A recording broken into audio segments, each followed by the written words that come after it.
Space. ऐसा लगता है कि यह कभी खत्म नहीं होगा, मगर ऐसा है क्या? हो सकता है कि हमारे ब्रह्मांड के किसी कोने में कोई ऐसी जगह हो जहां कुछ नहीं में बदल गया हो। साइंटिस्ट्स अब हमारे ब्रह्मांड के दूर दराज के इलाकों में खोजबीन कर रहे हैं, क्योंकि वो हमारे स्पेस की शेप पता लगाना चाहते हैं।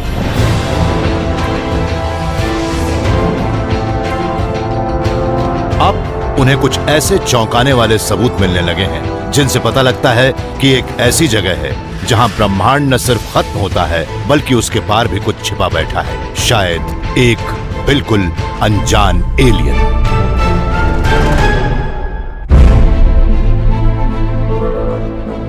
स्पेस, टाइम और खुद जीवन।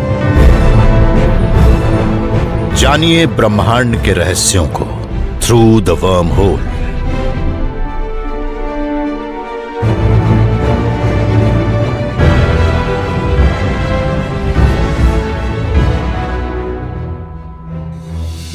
अक्सर हमारे सामने एक बिल्कुल नया आइडिया आता है और वो हमारे अपने वजूद के बारे में ही हमारी सोच बदल देता है।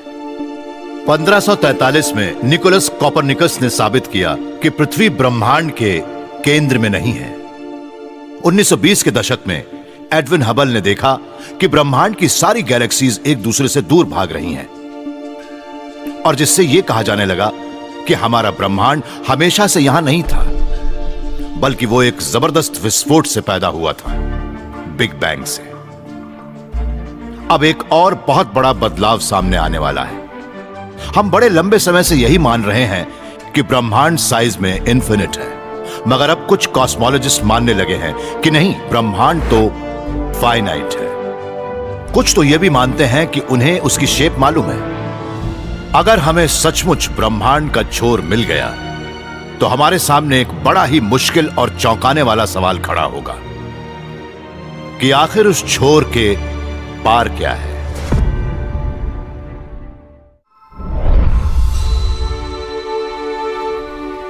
नील कॉनिश एक कॉस्मोलॉजिस्ट हैं जो खूबसूरत आसमान के देश मॉन्टाना में काम करते हैं। नील उन थिंकर की लंबी लाइन में से एक हैं जो ये मानते हैं कि ब्रह्मांड का साइज निश्चित है। इसके बारे में सबसे पहले बताया था ग्रीक फिलोसोफर किंग आर्काइटस ने।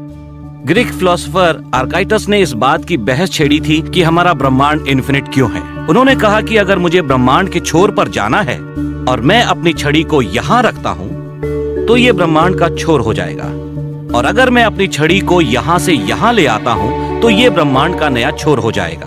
अब अगर मैं अपनी छड़ी को यहाँ से यहाँ तक ले आता हूँ तो ब्रह्मांड का छोर ये हो जाएगा। इस तरह से ब्रह्मांड इन्फिनिट है। आर्काइटस का वो मेंटल गेम करीब 2000 साल तक साइंटिफिक फिलॉसफी बना रहा। हमारा ब्रह्मांड शायद बहुत बड़ा है और वो शायद हमेशा से है, मगर अब उस फिलॉसफी को चुनौती दी जा रही है। एक इन्फिनिट ब्रह्मांड के साथ समस्या ये है कि वो सिर्फ स्पेस में ही नहीं बल्कि टाइम में भी इन्फिनिट है। उसकी कोई शुरुआत नहीं है और तारे भी इसमें इन्फिनिट हैं। ऐसे में आसमान तो बिल्कुल सफेद हो जाएगा और वो इतना चमकीला और चटक होगा कि हमारी आंखें चौंधिया जाएं। मगर रात के आसमान में हमें ऐसा कुछ नहीं दिखता। हमें यहाँ वहाँ तारे नजर आते हैं और उनके बीच घना अंधेरा होता है।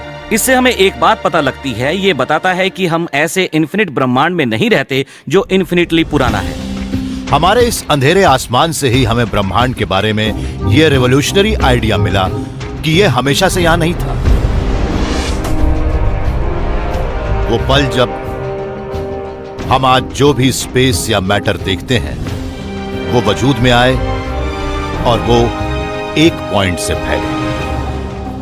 मगर बिग बैंग ने ब्रह्मांड का छोर ढूंढने वाले एस्ट्रोनॉमर्स के लिए एक समस्या खड़ी कर दी है। चूंकि विशाल स्पेस में एक से दूसरी जगह तक जाने के लिए लाइट को वक्त लगता है, इसलिए एस्ट्रोनॉमर हमेशा से वक्त में पीछे ही देखते हैं और एक वक्त ऐसा आता है जब टाइम ही खत्म हो जाता है। जब हम रात के आसमान में तारों को देखते हैं तब वो हमें कई साल पहले के रूप में नजर आते हैं। करीब के तारे शायद कुछ साल पुराने रूप में हों। अगर हम गैलेक्सी में देखें तो हमें कई हजार साल पुराने तारे नजर आते हैं, और अगर हम और पीछे जाएं तो हमें कई 100 साल पुरानी गैलेक्सीज दिखती हैं, और उसके आगे कोई गैलेक्सी ही नहीं होती। 1300 करोड़ साल पहले तक तो हमने देख लिया है, मगर वो भी बिग बैंग के बाद का आफ्टरग्लो है। उसे कॉस्मिक माइक्रोवेव बैकग्राउंड कहते हैं, और वो उस वक्त की तस्वीर है जो दिखाती है कि बिग बैंग के 4 लाख साल बाद ब्रह्मांड कैसा दिखता था। उस वक्त ब्रह्मांड में गर्म गैसें भरी थी, गर्म प्लाज्मा भरा था, लाइट कहीं जा नहीं सकती थी, इसलिए हम उसके पार नहीं देख सकते थे, वैसे ही जैसे हम सूरज में नहीं देख सकते। ये कॉस्मिक माइक्रोवेव बैकग्राउंड वो बैरियर है जो हमारे विजन को रोक देता है। हो सकता है कि उसके पीछे ब्रह्मांड का एक छोर हो, या शायद ब्रह्मांड उससे भी आगे दूर तक गया हो। मगर हमारे टेलीस्कोप चाहे कितने भी पावरफुल क्यों न हो गए हों, हम वहां तक नहीं देख सकते।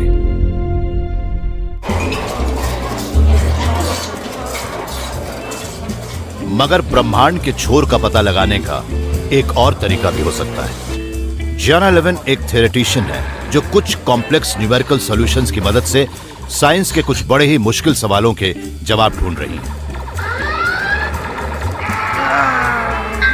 ये बात शायद आपको बड़ी अजीब सी लगे कि एस्ट्रॉइड्स जैसे एक खेल से भी हमें ब्रह्मांड के बारे में पता लग सकता है, मगर इस खेल का एक नियम है कि गेम से ही एक दुनिया बनानी है, और ये बात समझ में भी आती है। इसमें अगर आप ऊपर से बाहर निकलते हैं तो नीचे से फिर से अंदर आ सकते हैं, या बाईं ओर से निकलते हैं तो दाईं ओर से अंदर घुस सकते हैं। इस नियम से वो स्पेस बनता है जिसमें हम खेल रहे हैं, एक फाइनाइट स्पेस। हम मानते हैं कि ब्रह्मांड के लिए भी ऐसे ही कुछ नियम है।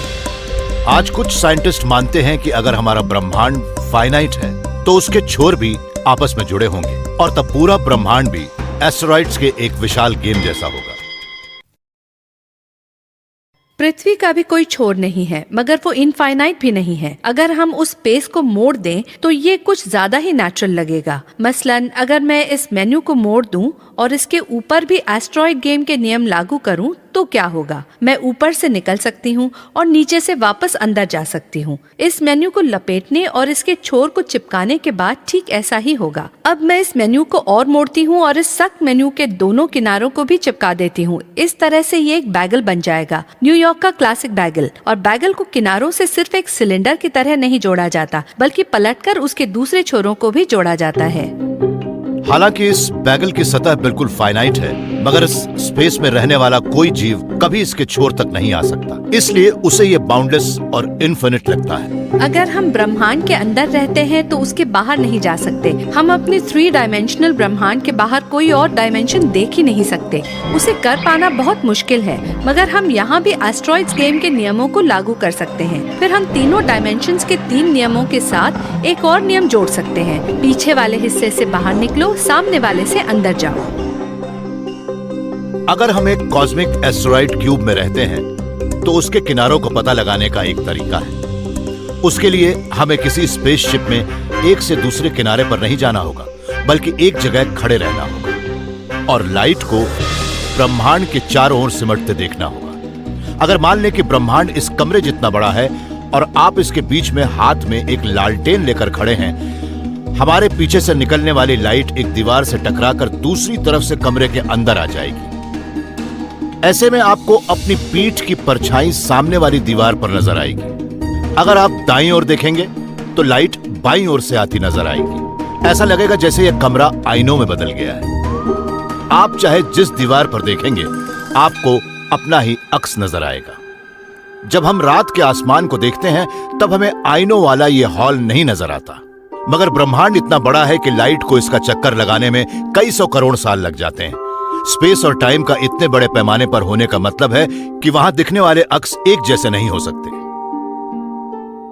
आप मान लीजिए कि ये बाड़ा हमारा ब्रह्मांड है। इस बाड़े के कई इन्फिनिट ब्रह्मांड हो सकते हैं, और उससे हमें यही लगेगा कि हम एक और इन्फिनिट स्पेस में रह रहे हैं।